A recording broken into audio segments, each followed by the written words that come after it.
So, Codex entries again, culture and religion. I think we've had that. Haven't we? No, apparently not. The Chasind. The Chasind wilders have lived in the Kokari Wilds since the first wars with the Almari drove them southward a millennium ago. According to their own lore, they had always been a forest-dwelling people that adapted quickly to their new home. Game and fish are plentiful in the wetlands, and the Chasind thrived. For a time, they and the hill-dwelling Avars were true threats but to the northern lowlands. The Winter Imperium had arrived and was hard-pressed to keep back the waves of invasion from the south and the west. The fortress of Ostergau was built specifically to watch for Chasind hordes venturing north of the tree line. It was not until the legendary warrior Hafter soundly defeated the Chasind in the first half of the Divine Age that the question of their ability to contest the lowlands was settled permanently. Today the Chasind are considered largely peaceful, though their ways are still primitive compared to our own. In the Kokari Wilds they live in strange-looking huts built on stilts or even built into the great treetops. They paint their faces and are split into small tribes ruled by shamans like those amongst the Avars.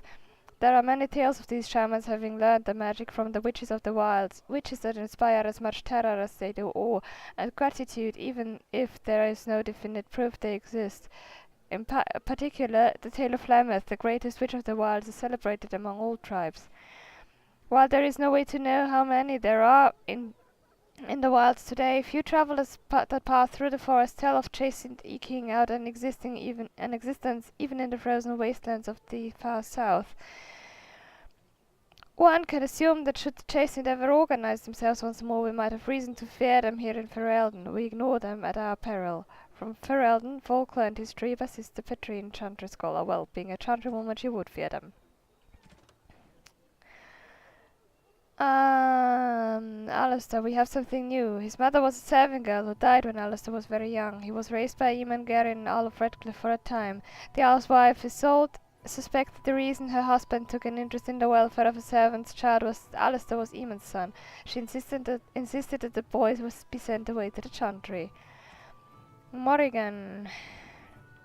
Her mother claims to be Flemeth. If that's true, then Morrigan... Oh, that we had that. Morrigan's critical eye is not reserved solely for others. Knowing or not, she has a simple fondness for jewellery and is very particular about her appearance. Sten. Either you have an enviable memory or a pitiable life, to know nothing of regret.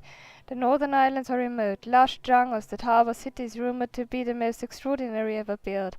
These are the lands of the Cunari, lands that no foreign eyes ever see. Only the stories of three exalted marches waged against the giants have reached the south, until the arrival of Sten. The stoic giant in the cage was surely the strangest thing the people of Lothering had ever seen, until the blight struck. Spell combinations. Improved drain, that's interesting. The victim of a vulnerability hex must be wary not only of damage from the elements, but also spellcasters who wish to sap life or mana to restore their own bodies. Spells drain life and mana drain are twice as effective if in those circumstances. Yes, there are certain spell combinations that are great. I remember one or two. Controls are ignored for the most. Heavy armor increases fatigue potentially. The job board, yeah. There anything? Weighty armor also tends to cause more fatigue, yeah. Quest related. Maleficarum Regrets. I won't go back, let them hunt and dread finding me, but you, Melis, should not live this life. It would please me if you found a life in the Circle Tower. I left a few things there, mostly stolen from the enchanters. Seldom to find a new path. The cache is in the study area, middle alcove. Goodbye, Velgrus. Well, that wasn't too much. That was Savasia and a Codex.